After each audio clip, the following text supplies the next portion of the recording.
Jonathan here. We're here to pick up a bus. Or try. Oh, let's see how this goes. This is a cleanup. They've been cutting trees down and mulching them up and cleaning this place up, so we've got to get this bus out of here. Kind of a weird bus. This is actually a GMC coach. I think it's a 1953 and rear engine. It's supposed to have a 270 GMC inline six, but somebody has put a 305 or 351 in it, so you got some spacers between the bell housing. Automatic transmission, pusher, you know, rear engine, and most of it's aluminum. You got your steel caps at the ends and the steel doors. Okay, so there is another bus exactly like this. It was a Von Dutch bus. Von Dutch, I think, was a pinstriper, really famous one. And it had a lathe set up in it and all. Now they just valued that bus between $4 and $6 million. And this particular bus here is valued between $4 and $6. And so we're gonna see if we can get her hooked up and out of here. She's as aerodynamic as a brick with pits in it. So let me see. Yeah, I think, believe it or not, the tires are up on it.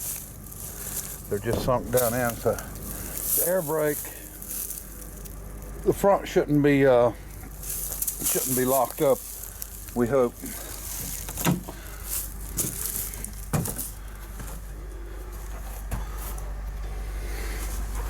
So I don't remember where I found the number.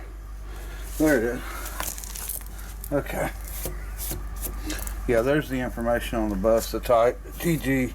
I think it came back as the exact same thing as the Von Dutch bus. GM coach. Not much anything in it, so it's pretty light. Here's a unibody. They got a floor usually about, I don't know, almost 2 inches plywood, 1.5 to 2 inches. So the floors add a lot of strength to it, but it's not what they're made out of, it's how they're made that makes them strong. Now I think this used to be a band bus for a band by the name of Felony #1, because it had it on there and then it has it above. It's hard to see, but it said Felony. And I had done some research years back on this bus and couldn't find a lot on that particular band. But if nothing else, if we can get it out of here and to where we, you know, can actually get some air in the tires or whatever we need to do to tow it down the road. But picking it up is going to be the fun part. I'm worried about this back. As you can see, there's just not much strength there. Hopefully we don't tear it all to hell trying to pick it up. Yeah, there just ain't much to it. I don't think there's anything to it. Actually, I don't think it looks like the darn thing pivots. Hopefully there'll be enough strength there. We'll see. You can about drop that whole unit out of there pretty easy, it looks like. These pins here on these arms, and then there's 2 more pins up there. You can just about drop this whole unit out. We're going to see what it does. I think we're going to hurt the back. We'll get hooked to the back of the bumper there, and hopefully it'll pick up without tearing it up.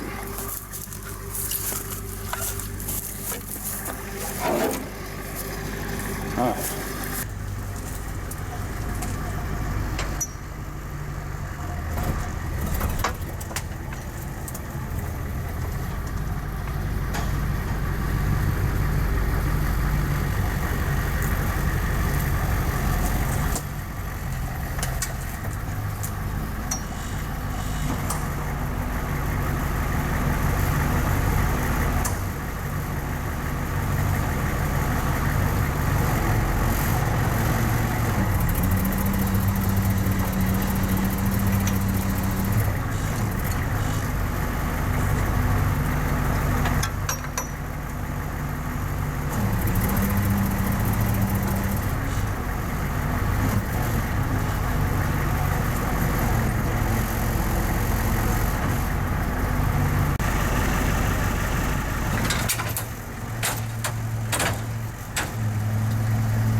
Well, she didn't fall apart. I need to get the steering tied off on it. And then can't raise it up very high because the front end's so low. But we're going to see what we can do with it. The tire is a little over half, I guess. And this one's about the same. So I don't even want to go any higher than that really in the tires. So I think we'll get the steering off straight and see what we can do with it. Felony number 1. I hope going down the road with a rusty bus is not felony number 1 for me. Yeah, it wasn't too bad of holes in there. So I don't know how long it's been here, but it ain't here no more. All right.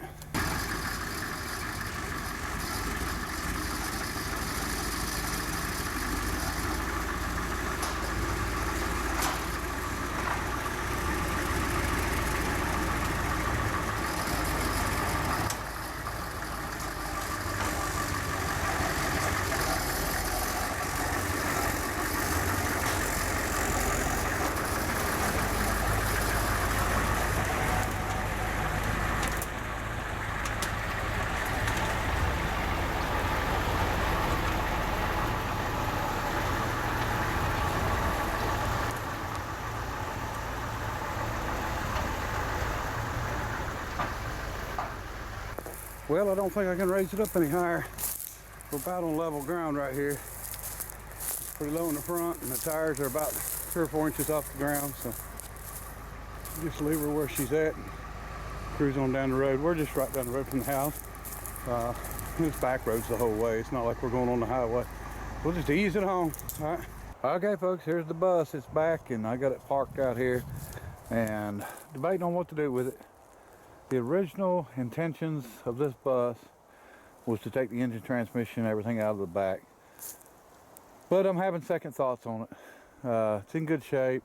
You know, there's actually a pretty big following for old buses like this. And this bus happens to be, if you can see the windows, that's about the first thing you can tell whether a bus is in half decent shape or not, is to whether the kids have knocked the windows out. And it looks like every window is in it. It's got one windshield that is cracked, but it's not busted out.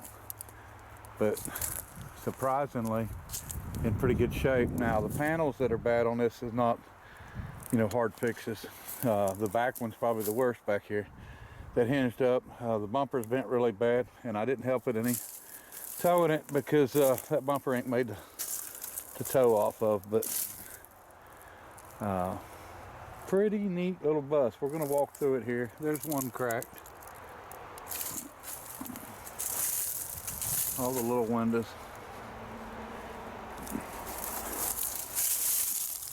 All right, felony number 1. Could not find any info on anything except for a band out of California. Now, whether this is the bus from California or not, I don't know. I can't tell for sure, but from 1974 up until about 91, which I can guarantee that this wasn't on the road in 91, but that particular band, there's the ticket. Yeah, that looks like a North Carolina too. I think it is. Let me clean it off a little better. Okay, that almost looks like an old North Carolina sticker, but I can't tell. And maybe it says on the back side 5th month, and I don't even know what year. So it's hard to say about that. It had, I think it said felony there too, and then a 1. One thing I wanted to check. Okay.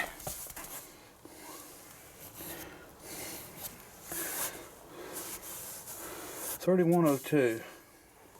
TGH 3102. Okay, is this the same model as the Von Dutch bus? And it is. Okay, since it's the same exact model as it, we know a whole lot more about it. I don't know the year. Might be able to get that from the VIN number, but TGH 3102, 28 foot, 31 passenger. It would have had a 270 inline 6-cylinder.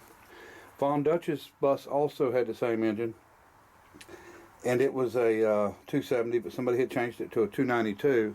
And like I said, this one got changed to either a 305 or a 351. We're going to check that out here in a few minutes and find out. So this is our old air. This will fall down if your air got low. And a 682. Okay, so we know a number on it. You can barely see it there. I guess they had, you know, there's people that collect buses like they do anything else. And even these, you know, coach buses. And from what I'm seeing, a lot of these particular buses are the ones that are still in existence are accounted for. There's actually a list of them on the internet, and I think I've got them on my phone here. So this one's 3102. It looks like it's VIN number 3. I'm guessing 3 3s there. 353 maybe. Yeah, I think it's 353. So if I look on my phone, all I know for sure is serial number 82 is a 53 and serial number 610 is a 56. So that's what all of them between serial number 82 and 610 are missing. And one of them buses is, the original owner was Fidelity Bus Lines, one was Medicine Hat Transportation. They got the fleet numbers, one of them was 100, one was 29. The 82 serial number is at Ohio Museum of Transportation, and the other is at the Harvest Moon Mobile Drive-In. It's a parts bus. So anyway, that puts this thing somewhere around maybe 54, 55, something along them lines. We can probably research a little better and find out exactly what year. I don't know if it'd be worth even messing with, but who knows? Somebody, I mean, there's a butt for every seat, right? And there's a button. Military. This is like metal detecting. Definitely military button. We'll pocket that one.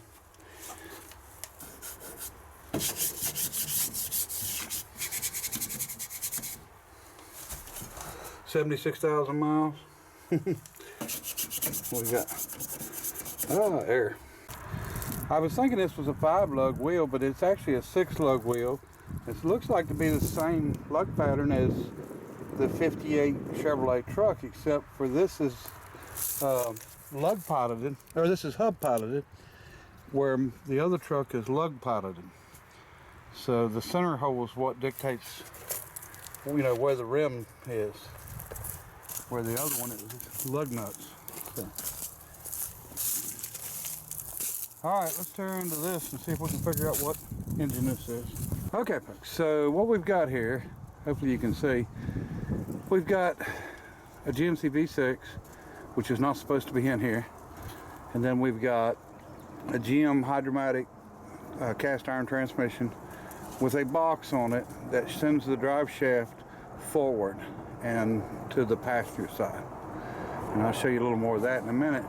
But we've got a Chrysler alternator, and I'm sure this old engine's stuck. And somebody, of course, has stolen the radiator or taken the radiator, and I'm sure that got scrapped years ago. And the back here, the bumper's been up, which, like I said, I didn't help it any, but it was already bent too. So, and but the framing looks to be in good shape down here, so nothing hurt there. You know, I'm not sure that anything would be worth messing with on this thing. Let's see what the oil looks like. The old lipstick tube don't even want to come out right because the engine is not the right engine for it.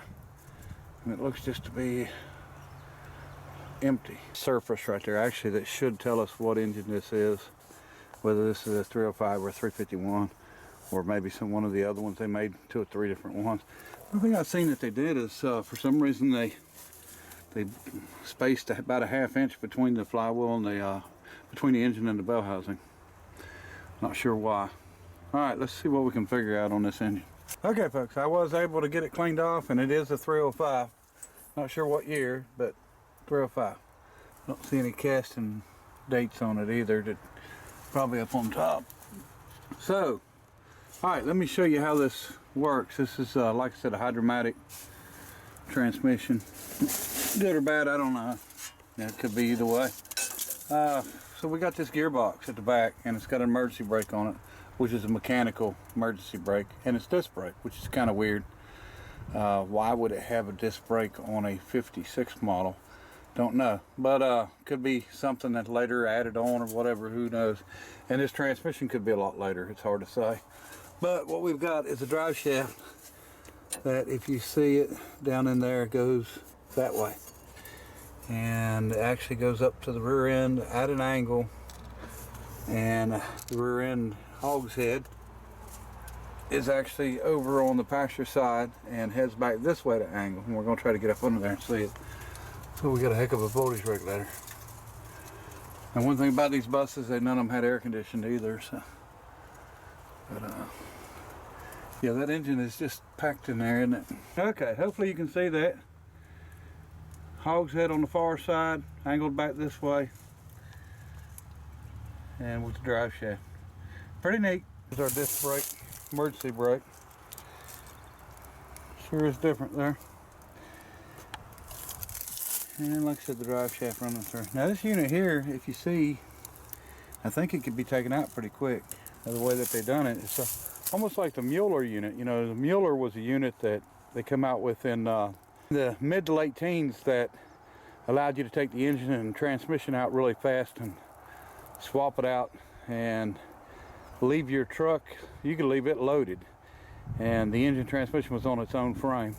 But Mueller was the one that came up with it. And then this here sort of reminds me a lot of it, because of the way these hang and take them pins out. I think I could have this engine transmission dropped out in, you know, an hour, no problem. So but, do that and put us a big block here, and an LS fuel injected. What do you think?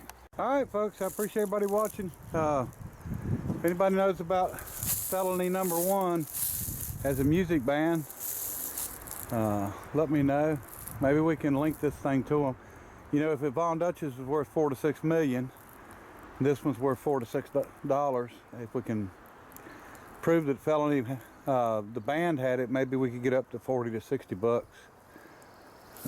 Anyway, pretty neat. I hate to see it get junked.